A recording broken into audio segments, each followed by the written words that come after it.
నకిలీ మకిలీలో వైసీపీ మద్యం తయారీ కేంద్రం లీజు ఆ పార్టీ నేత పేరుతోనే A12గా తెనాలి వైసీపీ నేత కొడాలి శ్రీనివాసరావు. ఆయన వైసీపీ నేతట. ఎంత విడ్డూరంగా ఉంటుంది చూడండి. A12 అట. మరి A1 ఎవరు? తెలుగుదేశం పార్టీ నాయకుడు కదా. మరి తెలుగుదేశం పార్టీ తంబళ్లపల్లి నియోజకవర్గ ఇన్ఛార్జిని ఎందుకు సస్పెండ్ చేశారు? అక్కడ కట్టా సురేందర్ నాయుడిని ఎందుకు పార్టీ నుంచి వేటేశారు?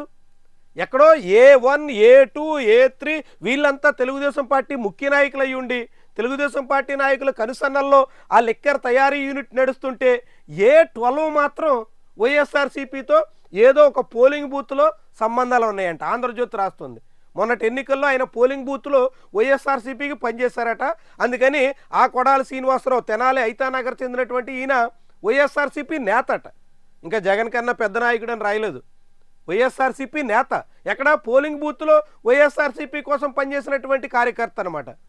ఆయనకి వైఎస్ఆర్సీపీలో ఎక్కడెక్కడ లింకులు ఉన్నాయో ముడిపెట్టే తీరిక ఆంధ్రజ్యోతికి ఉంది. కానీ తెలుగుదేశం పార్టీ నియోజకవర్గ ఇన్ఛార్జ్, ఆయన పిఏ, ఆయన మొత్తం అనుచరులు వాళ్ళంతా నేరుగా చంద్రబాబుతో సంబంధాలు ఉన్నటువంటి వాళ్ళు, వీళ్ళంతా తెలుగుదేశం వాళ్ళు అని చెప్పడానికి తీరిక లేదు. ఎంత విడ్డూరంగా ఈరోజు ఆంధ్రజ్యోతి రాతలు ఉన్నాయంటే, అసలు తెలుగుదేశం పార్టీ నియోజకవర్గ ఇన్ఛార్జ్ 2024 ఎన్నికల్లో తంబళ్లపల్లి నియోజకవర్గం నుంచి పోటీ చేసిన జయచంద్రారెడ్డి, అతను వైసీపీ కోవర్ట్ అట. వైసీపీ కోవర్టు, పైగా పెద్దిరెడ్డి మనిషే. పెద్దిరెడ్డి ఆయన్ని తెలుగుదేశంలో పంపిస్తే, తెలుగుదేశం నాయకులు ఆయన్ని కండువా కప్పి ఆహ్వానిస్తే చంద్రబాబు ఏదో ఎవరో చెప్తే వినేసి ఆయనకి టికెట్ ఇచ్చేశారట. ఎంత విడ్డూరంగా ఉన్నాయో ఆంధ్రజ్యోతి రాతలే చూడండి. చంద్రబాబు అంత అమాయకుడా?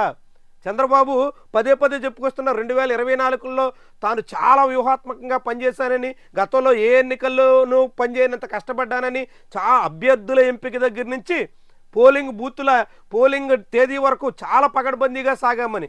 మరి ఇదేంటి ఆంధ్రజ్యోతి ఎట్టా అంటుంది?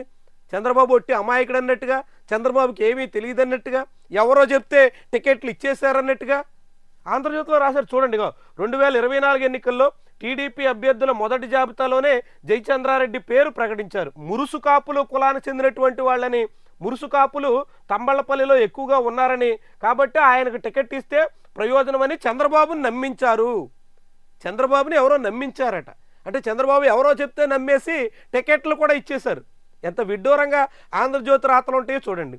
ఈ జయచంద్రారెడ్డి నిన్నటి మొన్నటి వరకు తెలుగుదేశం పార్టీ నియోజకవర్గ ఇన్ఛార్జిగా ఆయా నియోజకవర్గంలో చక్రం తిప్పితే ఆయన వైఎస్ఆర్సీపీ కోవర్ట్ కాదు.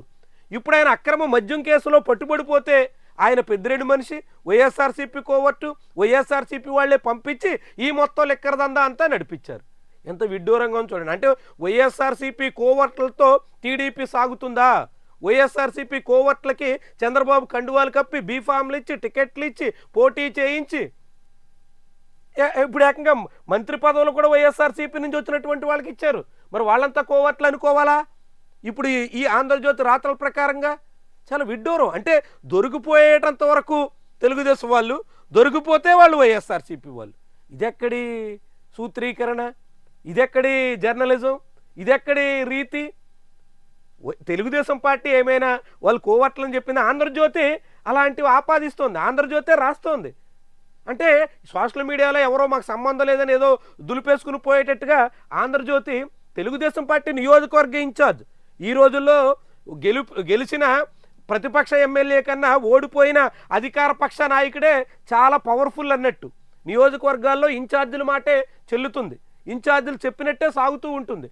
అలాంటి ఒక నియోజకవర్గ ఇన్ఛార్జ్ అసలు తెలుగుదేశం వాడే కాదు, కోవర్ట్, పెద్దిరెడ్డి మనిషి అని ఆంధ్రజ్యోతి ముద్రలేసే ప్రయత్నం చేస్తుందంటే ఎంత విడ్డూరంగా ఉందో మనం చూడొచ్చు.